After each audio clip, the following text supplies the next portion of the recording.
Et salut la compagnie, j'espère que vous allez bien. On se retrouve avec les favoris du mois d'octobre. C'est parti, on y va. Je commence immédiatement avec le meilleur favori de tous les temps. Je vous en ai parlé sur Instagram, mais je me devais de partager ça avec le plus de personnes possible. Je me suis offert une déboulocheuse. J'en ai parlé il y a quelques semaines sur Instagram et en fait j'expliquais que la raison des bouloches, donc si vos pulls ou vos t-shirts ou vos vêtements dans la globalité boulochent, c'est simplement parce que les fibres sont trop courtes et que les fibres se cassent et puis qu'au bout d'un moment ça se boulifie quoi. Donc c'est évidemment un problème de qualité, car on se doute que investir dans des fibres qui sont plus courtes, ça coûte moins cher. Et moi ça me contrariait beaucoup d'avoir des pulls qui boulochent, etc. Même des pulls parfois de marques assez... de marques assez prestigieuses, on va dire, où tu t'attends quand même à un minimum de qualité, et je veux dire, ton pull, il bouloche quand même. Donc bref, beaucoup d'entre vous m'ont suggéré la déboulocheuse, et alors, c'est juste le meilleur truc du monde. Donc c'est tout simplement une espèce de petit rasoir que on passe sur son pull ou sur son vêtement, alors bien à plat évidemment, puisqu'en fait à l'intérieur, il y a quand même des petites lames comme ça qui tournent, et en fait, les bouloches passent à travers les petits trous, les petites lames coupent les bouloches. Oh, le soleil est en train de sortir. C'est merveilleux. Je vous insère pas plus tard que tout de suite une petite image de avant-après, donc c'est-à-dire que vous avez une partie avant le passage de la déboulocheuse et une partie après, et c'est absolument incroyable, ce truc a changé ma vie, je suis là en train de déboulocher tous mes pulls, tous mes trucs, donc évidemment ça ne règle pas le souci de base qui est la mauvaise qualité des fibres et les fibres qui vont inexorablement finalement se casser, mais ça permet quand même de rallonger la durée de vie des vêtements, parce que clairement je veux dire, quand t'as un pull qui est blindé de bouloches, t'as pas envie de le porter, je veux dire, ça t'énerve, après tu passes toute ta journée comme ça à enlever les bouloches, c'est insupportable. Du côté de la beauté, j'ai eu le plaisir de recevoir le dernier produit de Fred, Cut by Fred, que vous connaissez sûrement si vous traînez un petit peu sur Instagram, etc. Fred a donc sorti son masque vegan hydratation, qui se présente comme ceci. Donc le packaging est absolument ravissant, comme tous les produits de Cut by Fred. Donc c'est un masque hydratant vegan qui contient des huiles de jojoba, de coco, d'amande douce, et qui est censé donc nourrir la fibre capillaire pour apporter de la souplesse et de la brillance. Et alors les gars, ce masque est absolument incroyable, mais vraiment, ça faisait extrêmement longtemps que j'avais pas testé un masque, sachant qu'on est sur un truc donc 100% naturel.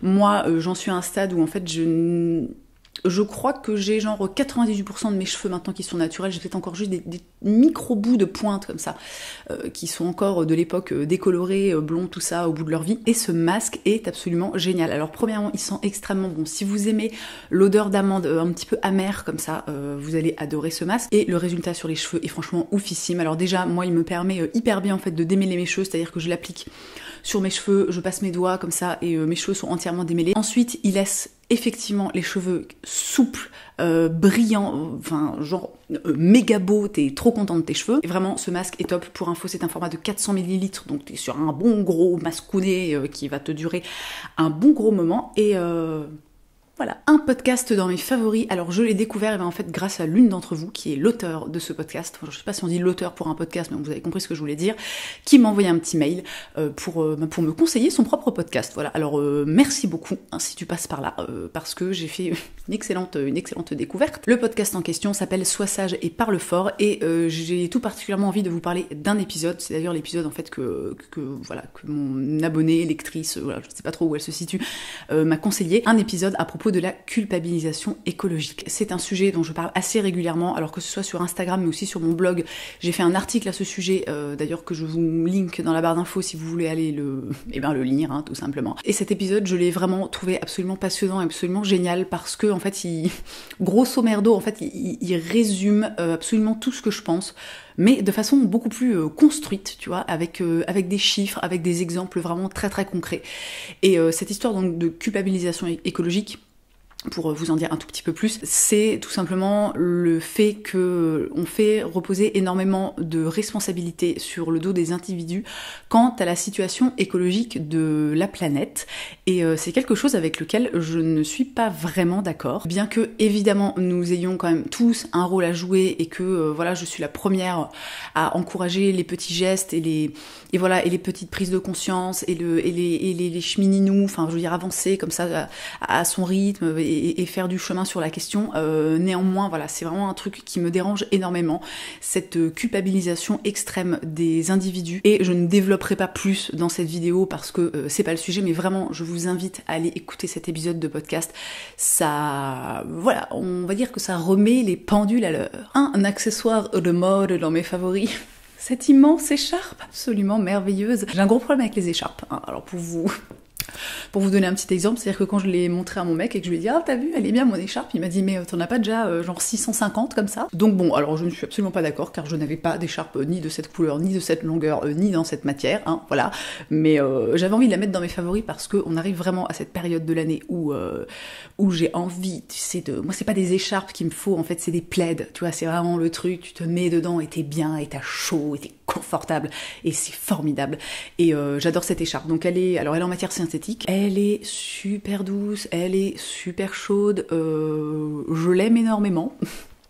Voilà, et j'avais envie de la mettre dans mes favoris. Pour info, la marque c'est Weekday, et voilà, je vous mets, si elle est encore en ligne, je vous mets un lien dans la barre d'infos si jamais vous voulez jeter un œil. Et évidemment c'était jeter un œil et pas jeter un œil, hein.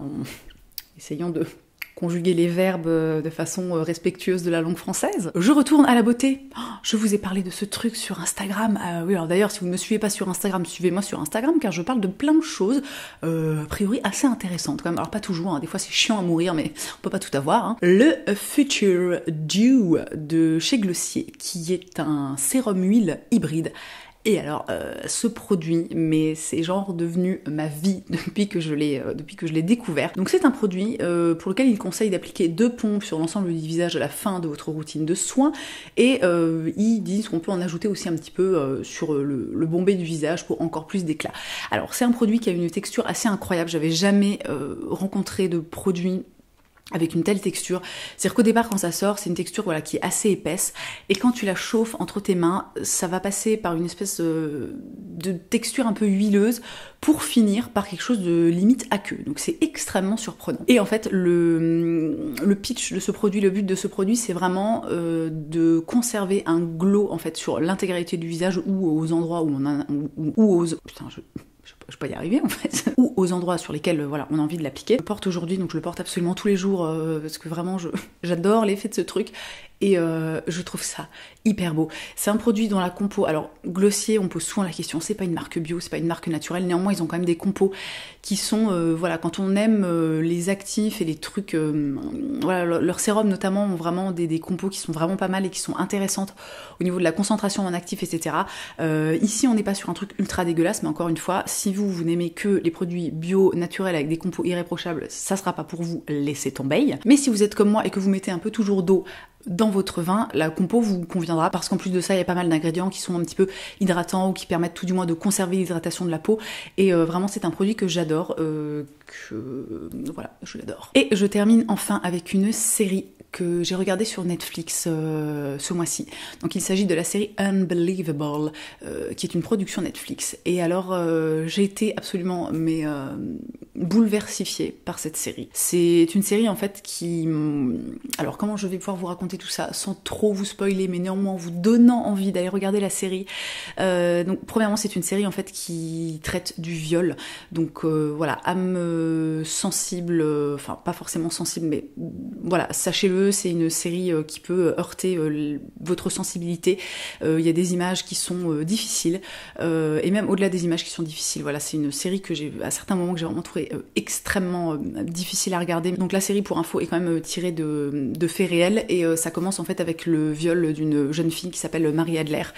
Et donc tout le premier épisode en fait tourne autour de ça, et Marie Adler donc voilà, se retrouve chez les forces de police pour raconter ce qui lui est arrivé, etc. Et ça ne se passe pas bien du tout. Et dès le deuxième épisode en fait on change totalement d'endroit et un petit peu de personnages, mais tout en continuant évidemment à suivre le parcours de Marie, mais on se retrouve en fait face à une autre affaire de viol qui est cette fois prise en charge par une femme.